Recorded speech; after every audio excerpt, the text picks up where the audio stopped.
IPL మొదలైనప్పటి నుండి 5 మ్యాచ్లు పూర్తయ్యాయి. పాయింట్ల పట్టిక రేసు ఆసక్తికరంగా మొదలైంది.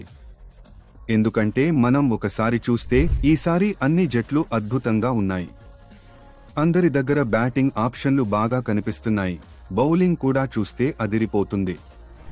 ఇలాంటి పరిస్థితుల్లో 200, 300 పరుగులు ఈ ఐపీఎల్లో నమోదవుతాయనే చర్చ జరుగుతోంది. కానీ ప్లే ఆఫ్కు ఏ జట్టు వెళ్తుంది? టాప్ 4 రేసులో ఎవరు ముందున్నారో ఇప్పుడే తెలుసుకుందాం. అలాగే ఇప్పుడు పాయింట్ల పట్టికను అర్థం చేసుకుందాం. ప్రతి జట్లు ఒక్కో మ్యాచ్ ఆడిన తర్వాత నంబర్ 1 స్థానంలో ఎవరున్నారు, చివరి స్థానంలో ఎవరున్నారో చూద్దాం. ఇక్కడ చూస్తే పాయింట్ల పట్టికలో హైదరాబాద్ జట్టు మొదట ఉంది. గత సీజన్లో ఫైనల్కు చేరుకుని అద్భుతంగా ఆడిన తీరు చూసాం. ఇప్పుడు మొదటి మ్యాచ్ గెలిచారు. వారి రన్ రేట్ చాలా బాగుంది. +2 పైన ఉంది.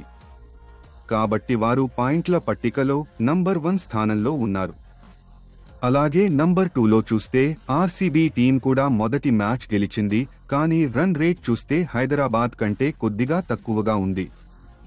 అలాగే నంబర్ 3లో పంజాబ్ టీంని చూస్తే వీళ్లు కూడా అద్భుతమైన విజయం సాధించారు. వీళ్లది కూడా +0లో ఉంది. 1 కంటే తక్కువగా ఉన్నా కానీ ఈ టీం బాగుంది. ఈసారి కొత్త కెప్టెన్ పంజాబ్ టీం ఏదో చేసేలా ఉంది.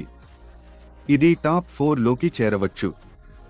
దీంతో పాటు నంబర్ 4లో సీఎస్కే మొదటి మ్యాచ్ గెలిచింది. దగ్గర్లో గెలిచింది కానీ ఇక్కడ చూస్తే ఫైనల్గా 2 పాయింట్లు వచ్చాయి.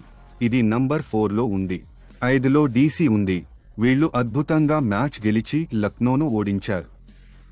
సో నంబర్ 5లో డీసీ టీం ఉంది.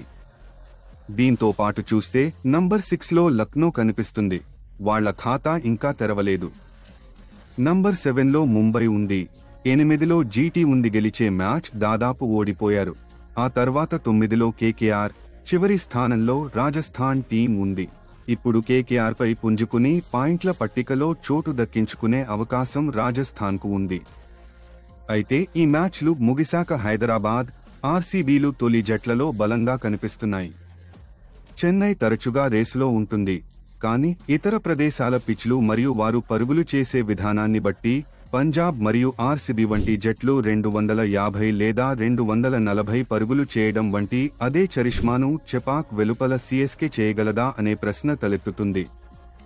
ఎందుకంటే వారికి సమర్థులైన బ్యాట్స్మెన్ ఉన్నారు. సమాధానం బహుశా అదే అయి ఉంటుంది. వీళ్ల దగ్గర ఆ విధంగా బ్యాటర్లు లేరు అనిపిస్తుంది. బౌలింగ్ మాత్రం వీళ్లకి బాగానే ఉంది.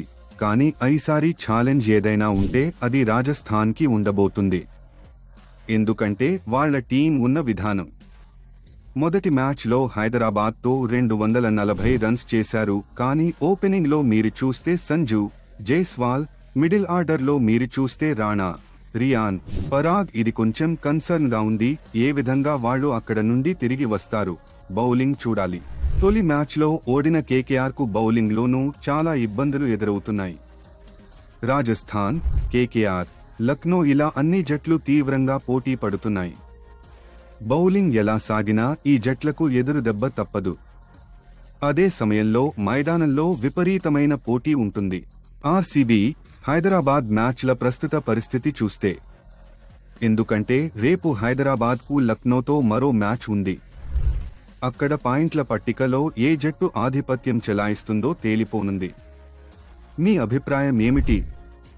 ఇప్పటి వరకు అన్ని జట్లు చెరో మ్యాచ్ ఆడాయి కాబట్టి పాయింట్ల పట్టిక దృష్ట్యా ఎవరు బలంగా కనిపిస్తున్నారు? ప్లే ఆఫ్స్కు చేరుకోవడానికి ఏ జట్టు బలమైన పోటీదారు?